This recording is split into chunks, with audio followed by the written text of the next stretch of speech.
ಇವತ್ತು ಅತ್ಯಂತ ಸಂತೋಷದಿಂದ ಪಿಲ್ಲಳ್ಳಿ ಗ್ರಾಮದಲ್ಲಿ ನೂತನವಾಗಿ ನಿರ್ಮಾಣ ಆಗಿರತಕ್ಕಂಥ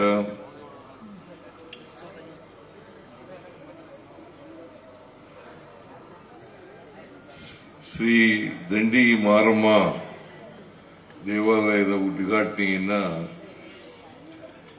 ನಾನು ನಮ್ಮ ಎಲ್ಲ ಸ್ನೇಹಿತರು ಸೇರಿ ಉದ್ಘಾಟನೆಯನ್ನು ಮಾಡಿದ್ದೇವೆ.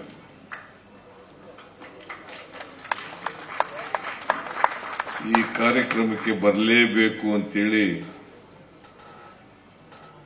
ಪಿಲ್ಲಳ್ಳಿ ಗ್ರಾಮದ ಬಂಧುಗಳು ನನಗೆ ಒತ್ತಾಯವನ್ನು ಮಾಡಿದರು. ಅವರ ಒತ್ತಾಯಕ್ಕೆ ಮಣಿದು ಈ ಕಾರ್ಯಕ್ರಮಕ್ಕೆ ಆಗಮಿಸಿದ್ದೇನೆ. ನಿಮ್ಮೆಲ್ಲರನ್ನು ನೋಡ್ತಕ್ಕಂಥ ಅವಕಾಶ ಸಿಕ್ಕಿದೆ. ಅದಕ್ಕಾಗಿ ನಿಮ್ಮೆಲ್ಲರ ಆಶೀರ್ವಾದ ಯಾವಾಗಲೂ ಕೂಡ ಇರಲಿ ಅಂತೇಳಿ ಆಶಿಸಿ ನಾನು ಕೆಲವು ಮಾತುಗಳನ್ನು ಹೇಳಲಿಕ್ಕೆ ಬಯಸ್ತಾ ಇದ್ದೇನೆ. ಈಗಾಗಲೇ ಯತೀಂದ್ರ ಅವರು, ತಿಮ್ಮಯ್ಯ ಅವರು, ಶಿವಕುಮಾರ್ ಅವರು ಅನೇಕ ವಿಚಾರಗಳನ್ನು ಪ್ರಸ್ತಾಪ ಮಾಡಿದ್ದಾರೆ.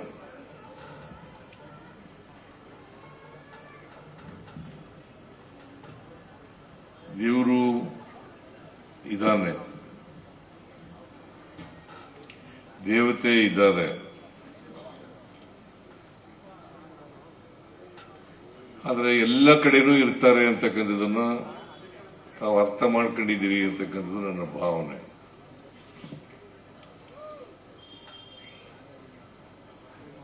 ದೇವರು ದೇವಸ್ಥಾನದೊಳಗಡೆನೆ ಇರ್ತಾನೆ ಅಂತಲ್ಲ, ನಿಮ್ಮ ನಂಬಿಕೆ. ಅಲ್ಲಿ ದೇವರ ಪ್ರತಿಮೆಯನ್ನ ಸ್ಥಾಪನೆ ಮಾಡಿ ಅದನ್ನು ಪೂಜೆ ಮಾಡೋದ್ರಿಂದ ಜೀವನದಲ್ಲಿ ಒಳ್ಳೇದಾಗ್ತದೆ ಅಂತಕ್ಕಂಥದ್ದು ನಂಬಿಕೆ. ನಾನು ಆ ನಂಬಿಕೆಗೆ ವಿರುದ್ಧ ಇಲ್ಲ. ಆದರೆ ದೇವರು ಎಲ್ಲ ಕಡೆ ಇದ್ದಾನೆ ಅಂತಕ್ಕಂಥದ್ದನ್ನ ನಾನು ಬಹಳ ಸ್ಪಷ್ಟವಾಗಿ ನಂಬ್ಕೊಂಡಿದ್ದೇನೆ. ಅದನ್ನ ಆಚರಣೆನೂ ಕೂಡ ಮಾಡ್ತಾ ಇದ್ದೇನೆ ಅಂತಕ್ಕಂಥ ಮಾತುಗಳನ್ನ ತಮಗೆ ತಿಳಿಸಲಿಕ್ಕೆ ಬಯಸ್ತಾ ಇದ್ದೇನೆ. ನಾವೆಲ್ಲ ರಾಜಕಾರಣಿಗಳು.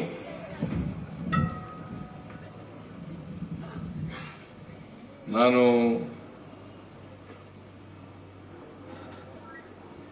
ತಾಲೂಕಾ ಅಭಿವೃದ್ಧಿ ಮಂಡಳಿ ಚುನಾವಣೆಗೆ ನಿಂತಿದ್ದೆ 1978ರಲ್ಲಿ. ಆಗ ನಾನು ಹೊಸದಾಗಿ ಎಲೆಕ್ಷನ್ ನಿಂತಿದ್ದೆ. ನೀವೆಲ್ಲರೂ ಕೂಡ ಅವತ್ತು ಆಶೀರ್ವಾದ ಮಾಡಿ ಸಹಾಯ ಮಾಡಿದ್ರಿ.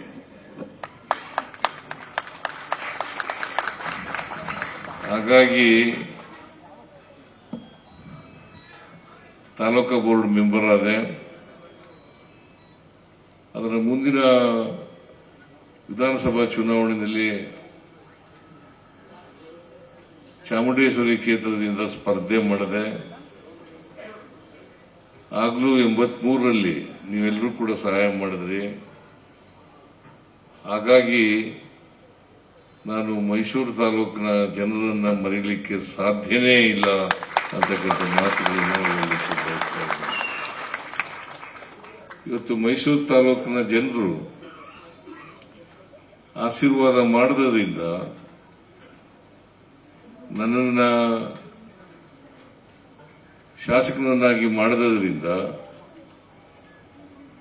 ನಾನು ಇಲ್ಲಿವರೆಗೆ 8 ಚುನಾವಣೆಗಳಲ್ಲಿ ಗೆದ್ದಿದ್ದೇನೆ. 8 ಚುನಾವಣೆಗಳಲ್ಲಿ ಗೆದ್ದಿದ್ದೇನೆ. ಇವತ್ತು ನೀವು 8 ಚುನಾವಣೆಗಳಲ್ಲಿ ಗೆಲ್ಲಿಸಿದ್ರಿಂದ ಈ ರಾಜ್ಯದ ಮುಖ್ಯಮಂತ್ರಿ ಆಗಲಿಕ್ಕೆ ಸಾಧ್ಯ ಆಯಿತು.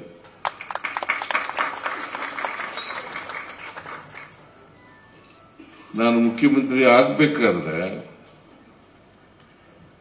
ನನ್ನ ವ್ಯಕ್ತಿತ್ವದಿಂದಲೇ ಆಗ್ಲಿಕ್ಕೆ ಸಾಧ್ಯ ಇಲ್ಲ. ಜನರ ಆಶೀರ್ವಾದ ಇದ್ರೆ ಮಾತ್ರ ನಾವು ಮುಖ್ಯಮಂತ್ರಿ ಆಗಲಿಕ್ಕೆ ಸಾಧ್ಯ ಆಗ್ತದೆ.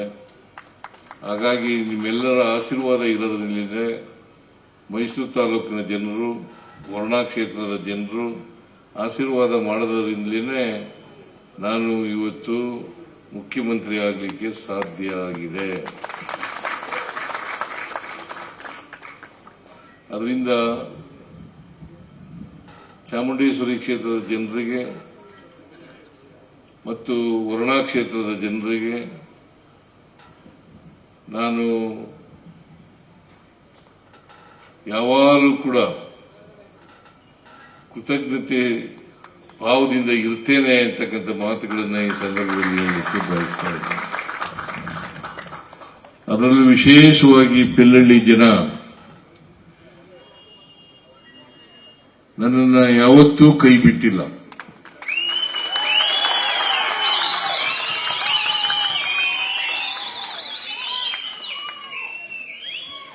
ಅದಕ್ಕಾಗಿ ನಿಮ್ಮೆಲ್ಲರಿಗೂ ವಿಶೇಷ ನಮಸ್ಕಾರಗಳನ್ನು ಹೇಳಲಿಕ್ಕೆ ಬಯಸ್ತಾ ಇದ್ದೇನೆ.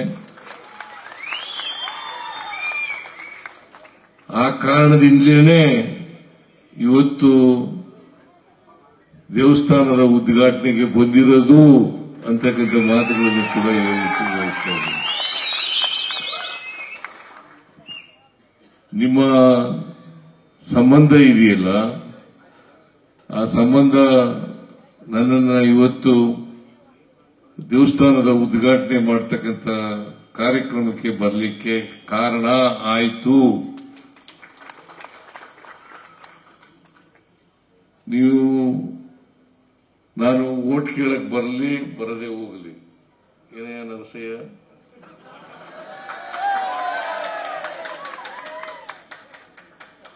ಓಟ್ ಕೇಳಲಿಕ್ಕೆ ಬರಲಿ ಬರದೇ ಹೋಗಲಿ, ಓಟ್ ಹಾಕಿರ್ತೀರಿ.